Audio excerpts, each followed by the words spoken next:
Hi friends, welcome to our channel.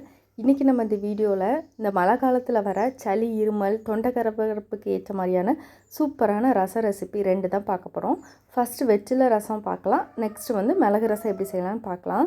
வெற்றிலை ரசத்துக்கு வெற்றிலையில் நல்லா க்ளீன் பண்ணி எடுத்து வச்சுருக்கிறேன். அந்த வெற்றிலை அதிகமாக நம்ம சேர்த்துட்டா ரொம்ப காரமாக ஆயிரும், அந்த வெற்றிலையோட காரம்.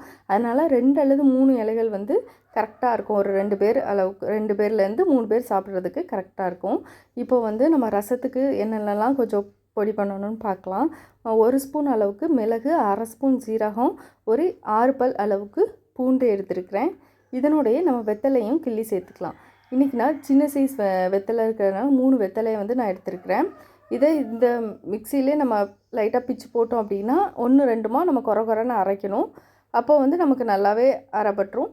இல்லைன்னா நம்ம உரலில் கூட வெத்தலையை மட்டும் லைட்டாக நச்சு அதுக்கடுத்து கூட நம்ம தாளிக்கும் போது சேர்த்துக்கலாம். இப்போ ரெடியாக இருக்குது. புளியும் கரைச்சி வச்சுருக்கிறேன். ஒரே ஒரு தக்காளியை மிக்சியில் அரைச்சி வச்சுருக்கிறேன். இப்போ நம்ம ரசத்துக்கு தாளிச்சிடலாம். பாத்திரம் நல்லா ஹீட்டானதும் நல்லெண்ணெய் எடுத்துக்கிடலாம். ஆயில் ஹீட்டானதும் ஒரு 1/2 ஸ்பூன் அளவுக்கு கடுகு சேர்த்துருக்கிறேன். கொஞ்சமாக வெந்தயம் சேர்த்துக்கலாம். வெந்தயம் ரொம்ப அதிகமாக சேர்த்தா கசந்துரும். ஒரே ஒரு வத்தல் மட்டும் கிள்ளி சேர்த்துருக்கிறேன். கொஞ்சமாக கருவேப்பிலை சேர்த்துக்கிட்டாச்சு. இப்போது 1 2மா பொடிச்சு வச்சுருக்கிற இந்த ரசத்துக்கு தேவையான பொருளெல்லாம் இதோடய சேர்த்து இந்த ராஸ்மல் போகணும். 2லேருந்து 3 நிமிஷம் மட்டும் வதக்கலாம். ஒரு 1/4 ஸ்பூன் அளவுக்கு பெருங்காயத்தூள் இதனோடய நான் சேர்த்துருக்கிறேன். இனி நம்ம ஒரே ஒரு தக்காளி மிக்சியில் அரைச்சி வச்சிடலாம். அதையும் சேர்த்துட்டு ஒரு 2 நிமிஷம் மட்டும் நம்ம வதக்கிக்கிடலாம். நல்லா வதங்கினதுக்கப்புறம் நம்ம கரைச்சி வச்சுருக்கிற புளி கரைசலை இதனோடைய சேர்த்துக்கிடலாம். ஒரு சின்ன நெல்லிக்காய் சைஸ் அளவுக்கு புளி கரெக்டாக இருக்கும். இப்போ நீங்கள் டேஸ்ட் பண்ணி பார்த்துட்டு புளிப்பு அதிகமாக இருந்துச்சா இன்னும் கொஞ்சம் கூட இந்த டைமில் தண்ணி சேர்த்துக்கலாம். அப்புறம் இதை மாதிரி நுர பொங்கி வரணும். கொதிக்கிறதுக்கு முந்தின ஸ்டேஜ் வந்ததும் மல்லி இலை தூவிட்டு ஸ்டவ்வை ஆஃப் பண்ணிடணும். ஸ்டவ்வை ஆஃப் பண்ணதுக்கப்புறம் தான் நம்ம உப்பு போடணும். அல்லது ரசம் கடுத்துரும். 1 ஸ்பூன் அளவுக்கு கல்லுப்பு சேர்த்துருக்குறேன். இனி நல்லா மிக்ஸ் பண்ணிவிட்டு சர்வ் பண்ணால் ரொம்ப சூப்பராக இருக்கும். அப்படியே கூட இந்த வெற்றிலை ரசத்தை குடிக்கலாம். நல்ல ஒரு ரிலீஃபாக இருக்கும். சளி இருமலுக்கெலாம் நீங்கள் ட்ரை பண்ணி பாருங்கள். நெக்ஸ்ட்டு மிளகு ரசம் எப்படி பண்ணலான்னு பார்க்கலாம். புளி ஒரு சின்ன நெல்லிக்காய் சைஸ் அளவுக்கு ஊற வச்சுருக்கிறேன். இப்போ ரசத்துக்கு 1 2மா நம்ம குறன்னு அரைக்க வேண்டியதை அரைச்சிக்கிடலாம். 1/2 ஸ்பூன் அளவுக்கு மிளகு எடுத்துக்கலாம். 1/2 ஸ்பூன் அளவுக்கு சீரகம் எடுத்துருக்கிறேன்.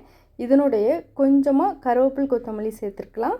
அப்புறம் ஒரு 6 பல் அளவுக்கு பூண்டு எடுத்துருக்கிறேன். இதை நைஸாக அரைக்காமல் குறன்னு தண்ணி எதுவும் ஊற்றாமல் அரைச்சி ரெடியாக வச்சுக்கிடலாம். ஸோ புளியையும் நல்லா கரைச்சிக்கிடலாம்.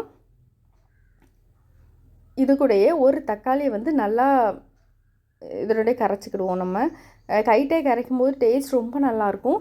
நல்லா கரைச்சிடணும். அந்த தோல் மட்டும்தான் இருக்கணும். 1 2 தோல் உங்களுக்கு இருக்கிறது டிஸ்டர்பன்ஸாக இருந்துச்சுன்னா தோல் நம்ம வெளியில் எடுத்துடலாம். இது கூடயே நம்ம தண்ணி ஊற்றி புளிப்பு செக் பண்ணிக்கலாம். டேஸ்ட் பண்ணி பார்க்கும்போது நமக்கு தண்ணி கூட்டணுமா குறைக்கணுமாங்கிற ஐடியா கிடைக்கும்.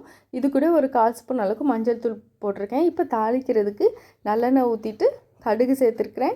கொஞ்சமாக மட்டும் வெந்தயம் சேர்த்துக்கிடலாம். இது கூட 2 வத்தல் கிள்ளி சேர்த்துருக்கிறேன். நெக்ஸ்ட்டு நம்ம 1 2மா பொடி பண்ணி வச்சுருக்கிற அந்த மசாலாவெல்லாம் இதனுடைய சேர்த்துடலாம்.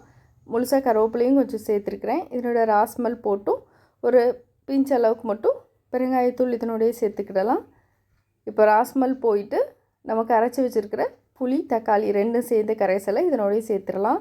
அவ்வளோதான். சூப்பராக கமன்னு கொதிக்க ஆரம்பிக்குது. கொதிக்கிறதுக்கு முந்தின ஸ்டேஜ் இதை மாதிரி நுரக்கட்டி வர ஸ்டேஜில் மல்லி இலை தூவி இறக்கிட்டு லாஸ்ட்டாக கல்லுப்பு சேர்த்துட்டு நம்ம சர்வ் பண்ணி பார்த்தோம் அப்படின்னா ரொம்ப சூப்பரான டேஸ்ட்டில் இருக்கும். சாதத்தோடு வச்சு சாப்பிட்றதுக்கு நல்லாயிருக்கும். அப்படியே கூட நம்ம சூப் மாதிரி குடிக்கலாம். நல்ல ரிலீஃபாக இருக்கும். நீங்களும் ட்ரை பண்ணி பாருங்கள்.